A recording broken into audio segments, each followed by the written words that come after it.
کر دنیا فتح کرنی ہے تو آواز اور لہجے میں نرمی پیدا کرو، کیونکہ لہجے کا اثر الفاظ سے زیادہ ہوتا ہے۔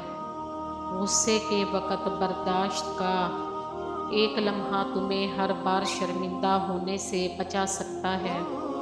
زندگی میں جب بھی ہمارا خود سے سامنا ہوتا ہے تو سمجھ میں آتا ہے کہ ہم نے دوسروں کی خاطر اپنا کتنا دل دکھایا ہے۔ بہترین دنوں کے لیے برے دنوں سے لڑنا پڑتا ہے۔ بد اخلاق انسان کی مثال اس ٹوٹے ہوئے گھڑے کی طرح ہے جو قابل استعمال نہیں رہتا۔ زخم کھا کر بھی مسکرانا اور ناخوش ہوتے ہوئے بھی خوش رہنا، دراصل یہی ہماری اصل طاقت ہوتی ہے۔ ناکامی کے اسباب ہمیشہ آدمی کے اندر ہوتے ہیں، مگر وہ انہیں دوسروں میں تلاش کرتا ہے۔ کوئی بھی چیز اتنی مضبوط نہیں ہے جتنی خاموشی۔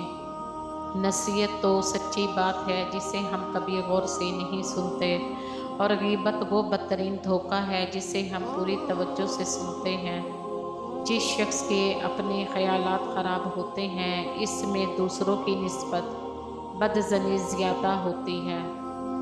بے عزتی کا جواب اتنی عزت سے دیں کہ سامنے والا خود ہی شرمندہ ہو جائے۔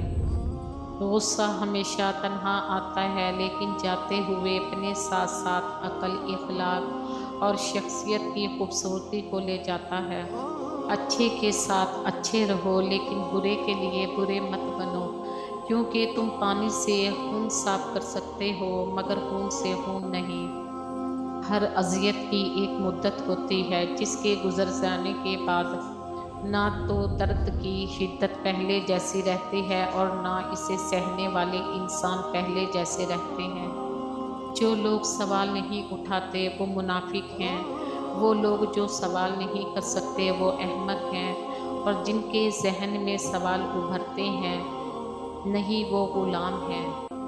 جو لوگ اپنے احسان ظاہر نہیں ہونے دیتے اکثر وہی دوسروں کا خیال رکھنے والے ہوتے ہیں۔ ان لوگوں کو نظر انداز کریں جو آپ کو خوفزدہ اور اداس کرتے ہیں، جو آپ کو بیماری اور موت کی طرف لے جاتے ہیں۔ بڑھاپے میں آپ کو روٹی آپ کی اولاد نہیں بلکہ آپ کی دی گئی تربیت کھلائے گی۔ ایک خوبصورت دل ہزار چہروں سے بہتر ہے۔ کبھی کبھی ہماری زندگی میں مشکلات کا ایک لمبا سلسلہ چل پڑتا ہے، اور یہ تب تک چلتا رہتا ہے جب تک ہمیں سبق نہیں سکھا دیتا۔ دنیا میں اگر کسی چیز کو پہلی فرصت پر رکھنا بہت ضروری ہے تو وہ آپ کا ذہنی سکون ہے، باقی سب عارضی اور وقتی چیزیں ہیں۔ جو چیز بغیر محنت کے حاصل ہوتی ہے اس کی قدر و قیمت نہیں ہوتی۔